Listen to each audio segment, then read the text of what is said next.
দীর্ঘদিন পরে নতুন করে শুরু হচ্ছে, প্রায় 2 দশক পরে। এটা বাংলাদেশে শহীদ জিয়াউর রহমানের সময়ে শুরু হয়েছিল, কিন্তু পরবর্তীতে রাজনৈতিক কারণে এটা বন্ধ করে দিয়েছিল শেখ হাসিনা সরকার। আমরা আসলে রাজনৈতিক বিবেচনার বাইরে গিয়ে দেশের শিশু কিশোর এবং তরুণদের মধ্যে শিল্প সাহিত্য সংস্কৃতির চর্চা বাড়ানোর জন্য এবং তাদেরকে আসলে জাতীয় পর্যায়ে প্রতিনিধিত্ব করার সুযোগ করে দেওয়ার জন্য আমরা এই আয়োজনটা আবার শুরু করেছি। এবং এর মাধ্যমে আশা করি যে বাংলাদেশে নতুন প্রজন্মের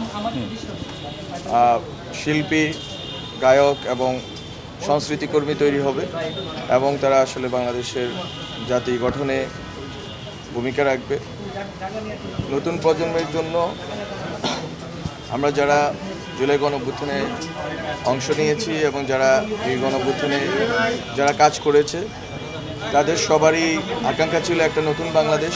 নতুন বাংলাদেশের জন্য নতুন করে নতুন প্রজন্মের জন্য নতুন করি, নতুন প্রতিষ্ঠা, নতুনভাবে এটার প্রতিষ্ঠা, নতুনভাবে এটা শুরু।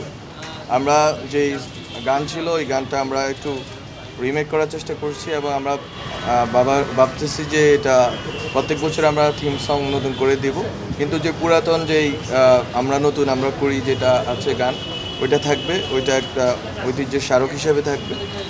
আর প্রোগ্রামে খুব বেশি আমরা পরিবর্তন আনিনি, যেভাবে ছিল আগের প্রোগ্রামটা ওইটাই আমরা রেপ্লিকা করে এটা দেওয়ার চেষ্টা করছি, যাতে আগের মতো করে প্রত্যেকটা সেগমেন্ট থেকে, সেটা গান হোক, নৃত্য হোক, সেটা হচ্ছে আপনার বক্তৃতা হোক, উপস্থাপনা হোক, সব দিক থেকে যাতে হচ্ছে গল্প বলা হোক, সব দিক থেকে সবগুলো শাখা থেকে যাতে হচ্ছে নতুন নতুন প্রতিভা বের হয় এবং তারা জাতীয় সংস্কৃতিতে ভূমিকা রাখতে পারে।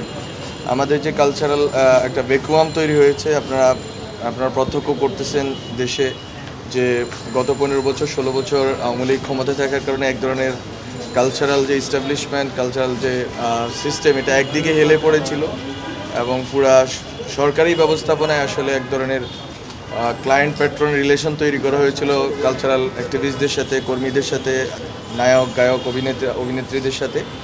আমরা মনে করতেছি যে নতুন প্রজন্মের যারা আসবেন তারা দলের ঊর্ধ্বে গিয়ে এবং দলীয় মতাদর্শের ঊর্ধ্বে গিয়ে তারা দেশকে, দেশের মানুষকে রিপ্রেজেন্ট করবেন। ডিজাইন, এলিগেন্স, বিউটি, সেরা পণ্য সবার জন্য জেভিকো। এবং আমাদের এই যে কিশোর তরুণ আছে এবং এদের যারা একটা অংশ হয়তো অভ্যুত্থানে অংশ নিয়েছে, তারা আসলে দেশকে করার জন্য, নিজেকে বিকশিত করার জন্য, নিজের প্রতিভাকে বিকশিত করার জন্য অংশ নেবেন এবং আশা করি আয়োজনটা সুন্দরভাবে শেষ হবে। আমরা আবার শুরু করতে পারলাম, সবাইকে ধন্যবাদ যে আমরা এটা শুরু করতে পারলাম। এটা অনেক বড় একটা ইস্যু আমাদের জন্য, একটা গর্বের বিষয় যে আমরা এটাকে আবার শুরু করতে পারলাম। আমরা আশা করি যে আগামী 3 মাস সময় আমাদের কাছে আছে, অক্টোবর শেষ নভেম্বরের নাগাদ আমরা এটা ফাইনাল হয়ে যাবে এবং আমরা আশা করি যে খুবই সুন্দর মতো আমরা এটা শেষ করতে পারবো। সবাইকে ধন্যবাদ। একটা প্রশ্ন সেটা হচ্ছে যে অনেক সময় আমরা দেখি এই বিচার কার্যক্রম করার ক্ষেত্রে পার্সিয়ালিটি করা হয়, এইটা আপনারা কিভাবে? এটা হচ্ছে এটা তো হচ্ছে যে আমাদের বিচার কার্যক্রমটা স্বচ্ছ হবে কি? বিচার কার্যক্রম স্বচ্ছ করার জন্য যেটা হচ্ছে যে আসলে হায়ার আপস যদি চায় যে বিচার কার্যক্রম স্বচ্ছ হবে না, সেটা ওই তৃণমূল পর্যন্ত চলে যায়। তা আমাদের ইচ্ছা থাকবে যে আমরা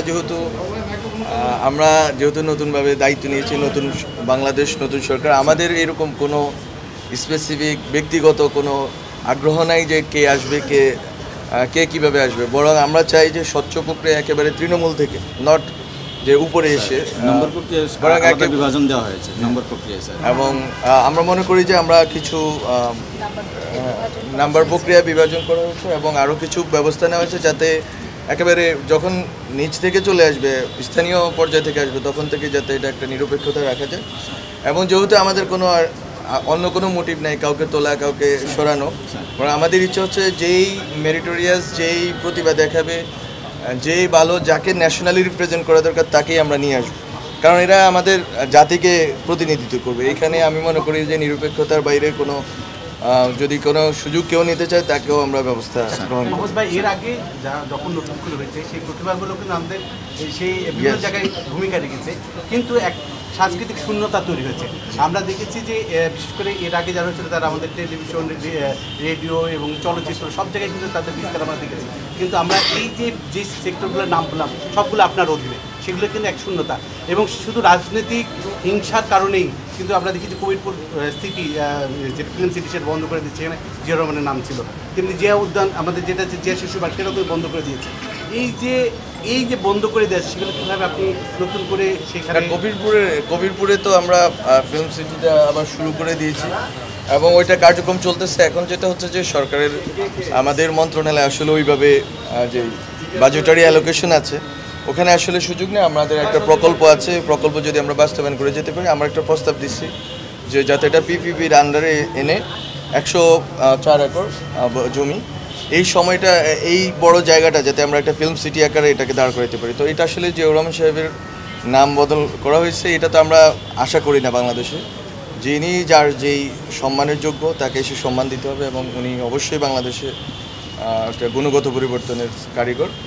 তো ওনাকে সম্মান না জানানোর কিছু না, এটা ফ্যাসিস্ট সরকার এটা করছিল, কিন্তু আমরা তো এটা এনে আমরা তো এই জায়গাতে নাই। আর আমরা বরং বাংলাদেশে, এই নতুন বাংলাদেশে আমরা যেটা করার চেষ্টা করতেছি যে সবাইকে সম্মান দিয়ে সবার যে যোগ্য জায়গা আছে এবং আমরা ওই কাজটা ওই জায়গা থেকে শুরু করতে চাচ্ছি যেখানে আমাদের জাতীয় সংস্কৃতি আমরা এস্টাবলিশ করতে পারবো এবং আমরা যতটুকু পারি এতটুকু আমরা শুরু করে দিচ্ছি।